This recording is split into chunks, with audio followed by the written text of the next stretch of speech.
Hello दोस्तों, कैसे आप लोग। मेरा नाम सोमन, फिर से एक नया वीडियो लेके आ गया हूँ मैं। तो आज बेसिकली थोड़ा डाउनटाउन आया हूँ मैं, हैलिफैक्स डाउनटाउन। ज़्यादा ठंडा नहीं है, लेकिन अभी जहाँ पे मैं खड़ा हूँ ये डाउनटाउन के एकदम लेकिन टॉप ऑफ द डाउनटाउन। और यहाँ से ऑलमोस्ट आपको पूरा जो सिटी है, हैलिफैक्स जो टाउन है, वो ऑलमोस्ट दिखता है। And this place is called citadel. यहाँ पे कुछ तो है इसके अंदर, मैं कभी गया नहीं इसके अंदर कुछ तो है। तो मैं अभी तक इसको एक्सप्लोर नहीं किया, क्योंकि डाउनटाउन में हम लोग काफ़ी कम आते हैं, क्योंकि यहाँ पे बहुत भीड़ होता है, राइट। क्राउड ज़्यादा होता है, पार्किंग का प्रॉब्लम होता है, तो इसलिए हम लोग थोड़ा आसपास के एरिया में ही हम लोग घूमते हैं। लेकिन आज हम लोग आ गए थोड़ा काम से डाउनटाउन, तो मैं थोड़ा वॉक कर रहा हूँ। मेरे बच्चे अंदर कुछ कोर्स कर रहा है। सो एनीवे, तो आज का जो टॉपिक है, राइट, जो ये वीडियो में बनाना चाहता हूँ उन लोगों के लिए जिन लोगों का CRS स्कोर काफ़ी कम है, राइट। तो अगर आप लोग मेरे चैनल में नए हो तो मैं आप लोगों को बता दूं कि मेरा जो चैनल है, मैं कनाडा इमिग्रेशन के ऊपर मेनली फोकस करता हूँ। एंड नॉट ओनली इमिग्रेशन, लेकिन everything good about Canada, what is pros and what is cons living in Canada. And अभी तो मैं हैलिफैक्स में हूँ, तो इसलिए हैलिफैक्स के ऊपर मैं काफ़ी सारा वीडियो बनाता हूँ। तो अगर आप लोगों का कुछ प्लान है कनाडा आने का फ्रॉम योर कंट्री, तो हैलिफैक्स आप लोग आ सकते हो। क्यों आना चाहिए, तो everything like know, if you follow my channel probably you guys know. And साथ में मैं ये भी इनकरेज करता हूँ कि आपको कनाडा क्यों आना चाहिए या कोशिश क्यों करना चाहिए, राइट। तो आज का वीडियो यही है। अगर आप कनाडा के PR के लिए ऑलरेडी आप ट्राई कर रहे हो, या अगर आपने एक्सप्रेस एंट्री का प्रोफाइल ऑलरेडी बना लिया और अगर आपका स्कोर कम है, तो आपको क्या करना चाहिए, राइट। मैंने क्या किया था, तो मैं वो एक्सपीरियंस शेयर करूँगा। एंड होपफुली ये आप लोगों के लिए थोड़ा सा हेल्पफुल होगा, अगर आप मेरे ऐसे सिचुएशन में अगर हो तो। बाय द वे, मुझे तो PR मिल गया, आप लोगों को शायद पता होगा, और मैं अभी कनाडा में हूँ। ऑलमोस्ट मेरा 5 साल हो गया है। तो एनीवे, तो जब मैंने प्रोफाइल क्रिएट किया था एक्सप्रेस एंट्री का, मेरा जो स्कोर आ रहा था, CRS स्कोर जो आ रहा था मेरा, वो काफ़ी कम था दोस्तों, ठीक है। 390 या ऐसा कुछ था, 385 ऐसा कुछ था। मैं 2020 की बात कर रहा हूँ, ठीक है। और उस टाइम पे 470 480 ऐसे ही जा रहा था। अभी भी ऐसे ही जा रहा है, राइट। अभी लास्ट ड्रॉ में 490 गया है CRS स्कोर। तो 480 जा रहा था और मेरा स्कोर था ऑलमोस्ट 390 और 380। तो मुझे पता था कि उतना कम स्कोर में तो मुझे नहीं मिलेगा, कोई पॉसिबिलिटी नहीं है, राइट। और मैं फैमिली पर्सन हूँ, मेरे 2 बच्चे हैं, साथ में वाइफ है। तो ऑब्वियसली लाइक यू नो, अगर आप सिंगल होते हो तो आपका स्कोर ज़्यादा होता है, ठीक है। और अगर आपका डिपेंडेंट वाइफ होता है, और अगर आपका वाइफ का अगर IELTS स्कोर नहीं है, तो वो पॉइंट्स बहुत कम होता है, ठीक है। अगर आप विथ स्पाउस अगर आप अप्लाई करते हो तो ये शायद आप लोगों को पता होगा। तो मेरा क्या हो रहा था कि मेरा पॉइंट्स था 380 और 390 जब मैं अपने फैमिली के साथ कर रहा था, राइट। मतलब मैं अपने वाइफ के साथ, जब मैं अपना जो प्रोफाइल है मैंने उसको सबमिट किया था। लेकिन अगर मैं अपने प्रोफाइल से अगर मेरे वाइफ को हटा देता, मतलब as a single not single applicant, मतलब आप जब अपना प्रोफाइल क्रिएट करते हो तो आप एक क्वेश्चनरीज आता है कि आप कनाडा मूव करोगे, आप अकेले करोगे या विथ फैमिली करोगे। अगेन विथ फैमिली मीन्स आपके बच्चे और आपके वाइफ, आपके पेरेंट्स, आपके इमीडिएट फैमिली नहीं है एज़ पर इमिग्रेशन लॉ, ठीक है। तो थक गया मैं बहुत देर से चल रहा हूँ, और यहाँ पे थोड़ा सा पहाड़ी काइंड ऑफ है। तो एनीवे, तो बैक टू द पॉइंट। तो मैं देखा कि अगर मैं अकेला ट्रैवल करूँगा कनाडा में, तो मेरा जो CRS स्कोर है वो उस टाइम पे आ रहा था 411 विथ माय सेम प्रोफाइल। लेकिन वही अगर मैं अपने वाइफ को ऐड कर लेता तो मेरा आ रहा था 390 और 380। So I have discuss with my wife that time कि क्या करना है, right. What is the most priority thing at that moment in our life. हम लोगों का सबसे ज़्यादा प्रायोरिटी क्या है, हम लोगों को कनाडा फिर से मूव करना है विथ PR। तो लेकिन इतना कम स्कोर में तो ऑब्वियसली नहीं होगा। और बाय दैट टाइम मेरी वाइफ जब IELTS देगी, IELTS का स्कोर अगर अच्छा आएगा और अगर मैं फिर से IELTS दूंगा तो मेरा भी अगर स्कोर फिर से अगर अच्छा आएगा तो शायद वो स्कोर बढ़ेगा। लेकिन अगर बढ़ता भी है तो कितना बढ़ेगा, 440, 450 या 460, उससे ज़्यादा नहीं होगा। चाहे आप जितना भी, मतलब मेरे एज में, राइट, मेरा भी एज है, मेरे वाइफ का भी एज है, ऑलमोस्ट सेम एज है हम लोग, तो हम लोग का पॉइंट काफ़ी कम आ रहा था दोस्तों, ठीक है। तो मुझे पता लगता है कि आप लोगों में भी ऐसे बहुत सारे लोग होंगे जो मेरे ऐसे पोजीशन में या सिचुएशन में अभी है शायद। मैं कुछ लोगों को जानता हूँ पर्सनली जो मुझसे भी एजेड है, जिनका एक इंसान को मैं जानता हूँ, उनका 48 ईयर्स ऑफ एज है, बहुत अच्छे कंपनी में बहुत अच्छे पोजीशन में काम करता है, लेकिन इमिग्रेशन के लिए जब उन्होंने अपना प्रोफाइल बनाया तो उनका स्कोर कुछ 320, 330 ऐसा कुछ आया, ठीक है। तो उनसे भी मेरा बात हुआ, तो उनको मैंने जो एडवाइस दिया, मैं वही एडवाइस मुझे लगा कि यूट्यूब में मुझे लाना चाहिए, ताकि उनके ऐसे और भी इतने लोग हैं जो इस टाइम पे स्ट्रेस में है, तो शायद आपके लिए ये थोड़ा सा हेल्पफुल हो सकता है, ठीक है। तो एनीवे, तो उस टाइम पे मैंने अपने वाइफ के साथ डिस्कस किया एंड वी हैव डिसाइडेड कि at that time it is important कि अपने फैमिली से एटलीस्ट किसी एक को PR मिल जाए, ठीक है। क्योंकि अगर मुझे PR मिल जाता है, परमानेंट रेजिडेंस अगर मैं कनाडा का बन जाता हूँ, उसके बाद मैं अपने वाइफ को एज ए डिपेंडेंट मैं लेके जा सकता हूँ Canada, right, there is option. और जब मुझे PR मिलता है, I can add my kids from very day 1, right, वो आपको कोई प्रॉब्लम नहीं है। मतलब जब आपको PR मिलता है, आप जब अपना पासपोर्ट सबमिशन के लिए भेजोगे या अपना जब प्रोफाइल सबमिट करोगे, तो आप आपके बच्चे के साथ भी आप प्रोफाइल सबमिट कर सकते हो। सो क्या होगा कि आपका PR अप्रूव होने के बाद आपका PR एंड आपके बच्चे का PR अप्रूव हो जाएगा। So you can travel with your kids. आपके वाइफ का अभी तक PR नहीं हुआ फॉर एनी रीज़न, राइट, क्योंकि आपने प्रोफाइल में डाले हो कि your wife is not interested to move to Canada at that point of time, okay. मेरी बात को बहुत गौर से सुनिएगा, ठीक है, क्योंकि ये बहुत ज़रूरी है, ठीक है। क्योंकि आप जब प्रोफाइल बनाते हो और उसके बाद अगर आपके पास इन्विटेशन आता है, then like no when you submit your profile you need to give the explanation कि why your wife is not moving with you to Canada, ठीक है। तो मैं डिटेल में बोलता हूँ। तो क्या होगा कि अगर आप ऐसे करते हो apply, then you and your kids can travel, your wife can not travel, but there is a option कि after you move to Canada and after certain time obviously you can sponsor your wife, क्योंकि आपके wife को आप कभी भी sponsor कर सकते हो, या आप अपने वाइफ को एज ए डिपेंडेंट आप ट्रैवल कर सकते हो, या आपके वाइफ विजिट वीज़ा पे भी ट्रैवल कर सकती है। बहुत सारे ऑप्शंस है वहाँ पे, ठीक है। लेकिन प्राइमरी जो एप्लीकेंट है, अगर आप प्राइमरी एप्लीकेंट हो, लाइक नो मैं वाइफ बोल रहा हूँ, ये आपके हस्बैंड भी हो सकता है, ठीक है। लाइक नो मान लो you are a primary applicant and your husband will become a dependent applicant, and जब आप प्रोफाइल बना रहे हो, then like no you can create your own profile as a primary applicant and your dependent applicant will not travel with you at that point of time, ठीक है। तो ऐसे हो सकता है। इससे क्या होगा, इससे आपका पॉइंट्स थोड़ा सा इंक्रीज़ होगा और वो थोड़ा सा बेनिफिट भी है, राइट, क्योंकि पॉइंट्स अगर इंक्रीज़ होगा, आपके पास अगर इन्विटेशन आ जाएगा, then you can submit your profile, like know submit your application and within 6 months probably, right, जो भी टाइमलाइन है उसके अंदर आपको PR मिल जाएगा, then you can sponsor your dependent, right. तो मैंने ऐसे किया था, राइट। मैंने जब प्रोफाइल क्रिएट किया था, टिल द टाइम कोई आवाज़ दे रहेगा नहीं, तो टिल द टाइम मेरा जो 390 पॉइंट था, मैंने अपना प्रोफाइल क्रिएट कर दिया था और मैंने अपने वाइफ को बोल दिया था कि तुम भी IELTS दो, IELTS के लिए प्रिपरेशन लो, और ताकि तुम्हारा भी स्कोर बढ़े। और तुम्हारा जो मैंने अपने वाइफ का ECA पहले नहीं किया था दोस्तों, ठीक है, मैंने बहुत गलती किया था। मैंने जो ECA किया था, मैंने अपना खुद का किया था, राइट, मेरा जो एजुकेशनल क्रेडेंशियल असेसमेंट, राइट, जो मेरा जो education as per Canadian assessment, मैंने वो खुद के लिए किया था, मेरे वाइफ के लिए मैंने बिगिनिंग में नहीं किया था, दैट वाज अ मिस्टेक। सो इसलिए मैंने जब अपना प्रोफाइल विथ वाइफ जब मैंने क्रिएट किया था, तो वो बहुत ही कम आ रहा था, क्योंकि मैंने अपना वाइफ का एजुकेशन में नहीं दिखा पा रहा था, IELTS भी नहीं दिखा पा रहा था। That's why my score was 380 और 390 ऐसा कुछ था, एग्जैक्ट मुझे याद नहीं है। तो बाद में मैं जब अपने वाइफ को रिमूव कर दिया from my pro and you can update your profile in number of time, okay, there is no restriction like that, okay. ये भी किसी का क्वेश्चन था कि अगर जब प्रोफाइल क्रिएट करते हो तो पहले आप करते हो कि your wife will accommodate with you, and बाद में आप उसको अपडेट करते हो कि your wife will not travel with you. तो इसमें कुछ प्रॉब्लम होता है क्या? इसमें कुछ प्रॉब्लम नहीं होता। आप in number of time you can update your profile, okay. जब तक आपको इन्विटेशन नहीं मिलता है तब तक आप अपडेट कर सकते हो।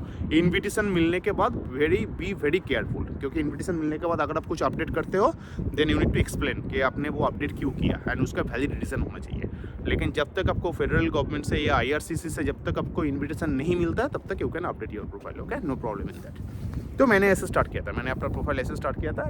आई आस्क्ड माय वाइफ के फिर से 2 IELTS, मैंने उसका ECA भी किया।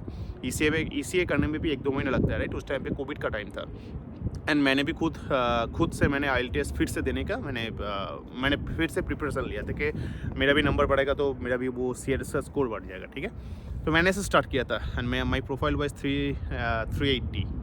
सो देखिए क्या होता है ना, मैं एक चीज़ में बहुत बिलीव करता हूँ दोस्तों, ठीक है। आपको एक ज्ञान लग सकता है लेकिन this is applicable to all I guess, and मैंने वो एक्सपीरियंस किया। जिस चीज़ को आप बहुत दिल से चाहोगे ना, और जिस चीज़ के लिए आप पूरा 100% फोकस करोगे, 100% अपना टाइम स्पेंड करोगे, आपको ऊपर वाला देख रहा है, ठीक है। भगवान हो, अल्लाह हो, लेकिन गॉड हो, जो कोई भी हो, आप किसी भी धर्म में बिलीव करते हो, ऊपर में कोई ना कोई बैठा है दोस्तों, वो आपको देख रहा है। और अगर आप ऑनेस्ट हो एंड अगर आपका एफर्ट्स अगर 100% है, like towards what you want और what is your dream, then ऊपर से कोई ना कोई हेल्प कर देता है, राइट। आपको like I felt it in many ways, right. मैंने अपने लाइफ में बहुत बार इसको फील किया।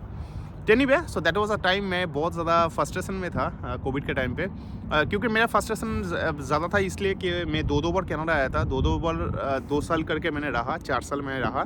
एंड जब मैं कनाडा में था तब मैंने इसका वैल्यू नहीं समझा था, ठीक है। तब मैं समझता यार ठीक है यार, घूम लिया, हो गया, चलो अभी इंडिया चलो या दूसरा कंट्री चलो, लेकिन जब मैं कोविड में वापस स्टार्ट हो गया ना, and that time like I was following many immigration page, Canadian immigration page, and I was seeing the frustration of people के लोग कितना ज़्यादा डिस्परेट है कनाडा मूव करने के लिए।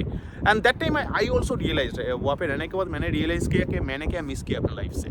और अगर भगवान ना करे, अगर मुझे PR नहीं मिलता है, कनाडा का PR, मतलब उस टाइम की बात कर रहा हूँ मैं, अगर PR नहीं मिलता है तो डेफिनेटली मेरी जो बच्चा है, मेरा बच्चा जब बड़ा होगा, देखिए मैं एक छोटा सा स्टोरी बोलता हूँ, ठीक है। मेरा जो नाना जी था ना, मेरे नाना जी के टाइम पे लंदन गया था, ठीक है। वो रेलवेज़ में काम करता था एंड रेलवेज़ के किसी काम के लिए उनको लंदन भेजा गया था, ठीक है। 3 महीने के लिए पहले भेजा गया था। तो लंदन जाने के बाद उनका काम में बहुत इंप्रेस हुआ था उनका जो बॉस था, एंड ऐसा मेरी नानी मुझे बोलती थी कि मेरे नाना जी को ना वो लंदन में रहने का वो मौका मिला था, ठीक है। उनको प्रपोजल आया था कि आप वहीं पे काम करो, वहीं पे बस जाओ। और मैं शायद वो आई डोंट नो 60 का शायद बात होगा, 50 या 60 उस टाइम की बात होगा, राइट। बहुत पहले की बात है। उस टाइम पे इमिग्रेशन इतना प्रॉब्लमेटिक नहीं था। तो मेरे नाना जी के पास ना वो मौका था, गोल्डन अपॉर्चुनिटी था उनके लाइफ का कि लंदन में बस जाए। लेकिन मेरे नाना जी क्या था, मेरे नाना जी ना बहुत होमसिक इंसान था, राइट। उनको वो लेकिन गोरे लोगों के साथ, वहाँ पे गोरे लोगों के साथ रहना शायद पसंद नहीं था। तो वो बोला था नहीं, मुझे इंडिया में ही रहना है, मुझे कलकत्ता में रहना है। और कलकत्ता भी नहीं, मेरे नाना जी का जो घर था वो एकदम सबर्बन एरिया में था, राइट। गाँव में रहना ही उनको पसंद है, ठीक है।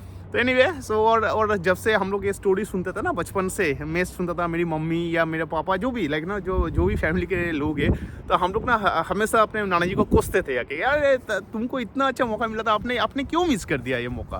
तो मेरा नाना जी ना हमेशा हंसता था, वो था अरे यार ठीक है, वो मेरी मर्जी है, तुम लोग अपने लाइक ना क्वालिफाई बनो और जाओ तुम लोग। तो एनीवे, दैट्स अ जोक से अपार्ट। लेकिन दिल में कहीं ना कहीं हमेशा हम लोगों को लगता था, लेकिन जब भी लाइफ में कोई भी टफ सिचुएशन हो या कोई कुछ भी हो, तब लगता था कि अगर लंदन में होते तो कितना अच्छा होता, राइट, लाइफ। तो anyway, so that was a story, right. I mean मेरे लाइफ से ही है वो।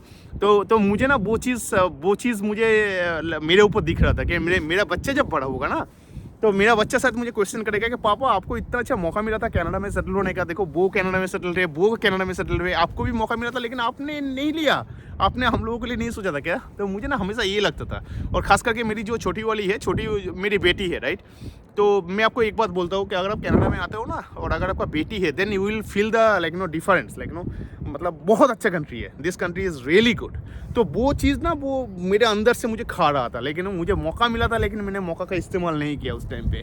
तो इसलिए ना मैंने बहुत कोशिश की, मतलब मैंने इमिग्रेशन के ऊपर बहुत रिसर्च किया, मतलब रात भर में, लेकिन बस कैनेडियन इमिग्रेशन को लेके ही पढ़ता था कि कैसे क्या हो रहा है, क्या नॉलेज है, कि कहाँ से नॉलेज मिलता है, राइट, एवरीथिंग। अगर उस टाइम पे मैंने कुछ सर्टिफिकेशन किया होता तो शायद इमिग्रेशन के ऊपर मुझे सर्टिफिकेशन में शायद मुझे मिल गया होता। तो मैं यही कहना चाहता हूँ कि मैं बहुत मैं अपने दिल से 100% ट्राई कर रहा था और 390 के स्कोर में या 380 के स्कोर में आई नेवर ड्रीम्ड के मुझे इन्विटेशन मिलेगा, ठीक है। मैं कभी नहीं सोचा था और मैंने अपने वाइफ को बोल दिया था चलो प्रिपरेशन लो। वो भी ले रही थी, मैं भी ले रहा था प्रिपरेशन। और हम लोगों ने फिर से सेकेंड टाइम हम लोगों ने IELTS भी दिया, ठीक है। सेकेंड टाइम IELTS जब हम लोगों ने दिया, जब तक स्कोर नहीं आया था, वो 7 दिन लेता है शायद स्कोर डिक्लेयर करने में, उस टाइम पे ले रहा था। तो स्कोर जब तक डिक्लेयर नहीं हुआ था तब तक बाय दैट टाइम मेरे पास नोवा स्कोशिया से इन्विटेशन आ गया था दोस्तों, ठीक है। मेरे पास नोवा स्कोशिया से मेरे पास इन्विटेशन आया था PNP के लिए, कि लाइक नो जो PNP का जो इन्विटेशन होता है, right. And I was on cloud 9 that time and I can still remember. वो दुर्गा पूजा का दिन था और हम लोग बहुत ज़्यादा फ्रस्ट्रेट थे। दुर्गा पूजा का वो पहला दिन था, तो हम लोग गए थे थोड़ा दुर्गा पूजा देखने के लिए बाहर। मैं, मेरी वाइफ और मेरे 2 बच्चे, हम लोग स्कूटी से गए थे, ठीक है। कलकत्ता में बहुत भीड़ होता है, तो मेरे पास एक स्कूटी था, स्कूटी से हम लोग गए थे। तो वहाँ पे मेरे पास जब मेल आया, मेरे जीमेल में जब आया, उस टाइम पे 7:30 बजे का बात है, राइट। 7:30 बजे मतलब यहाँ पे तो मॉर्निंग है, सुबह का 9 बजे है। तो मेरे पास जब मेल आया ना, तो मैं लाइक नो मेरे ट्रस्ट मी फ्रेंड, मेरे आंखों से ना थोड़ा सा आंसू आ गया था, मतलब बहुत ज़्यादा इमोशनल हो गया था मैं, लाइक नो।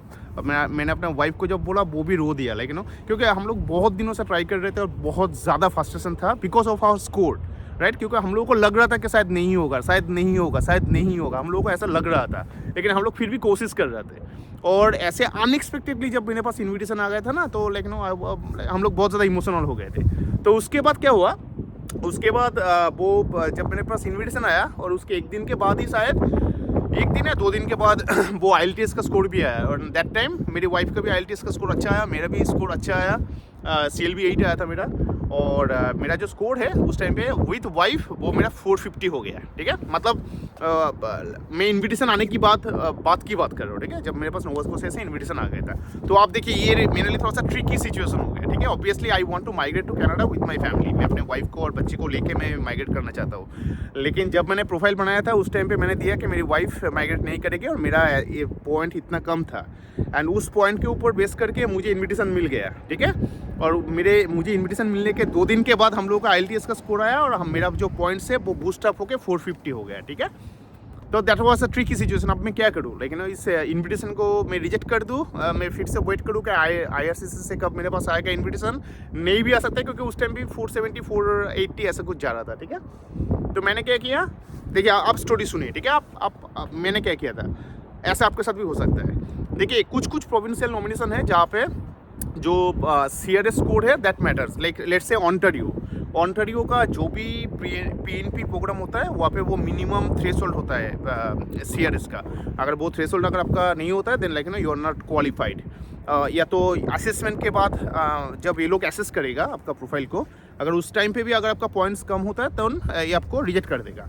लेकिन ये सबके साथ नहीं है दोस्तों, ठीक है। ये ऑन्टारियो के साथ है, शायद ब्रिटिश कोलंबिया में भी ऐसा है, लेकिन नोवा स्कोशिया या अटलांटिक प्रोविंसेस के साथ ऐसा नहीं है। इन लोगों का क्या है, मेरे पास जो आया था वो लेबर मार्केट डिमांड के ऊपर आया था, मतलब एज पर लेबर मार्केट सर्वे मेरा जो NOC कोड था उस टाइम पे ज़रूरी था, इन लोगों ने इन्विटेशन दिया, लेकिन they didn't declare that minimum CRS code. कोई भी PNP प्रोग्राम में अगर मिनिमम CRS कोड अगर डिक्लेयर नहीं होता then you are safe, okay.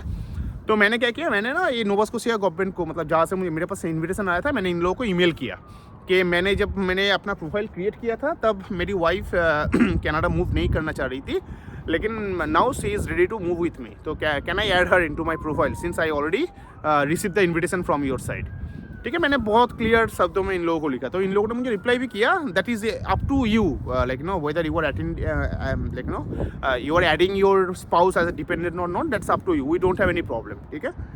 And that is as per IRCC के असेसमेंट के अनुसार आप लोगों को PR मिलेगा एज पर योर एलिजिबिलिटी। तो इसका मतलब ये है कि PNP का जो प्रोग्राम था that was not based on CRS code, that was based on my NOC code, okay. और मैंने अपने वाइफ को ऐड कर दिया, मेरा पॉइंट्स 450 बूस्ट अप हो गया, then I accepted that like know that invitation and I started.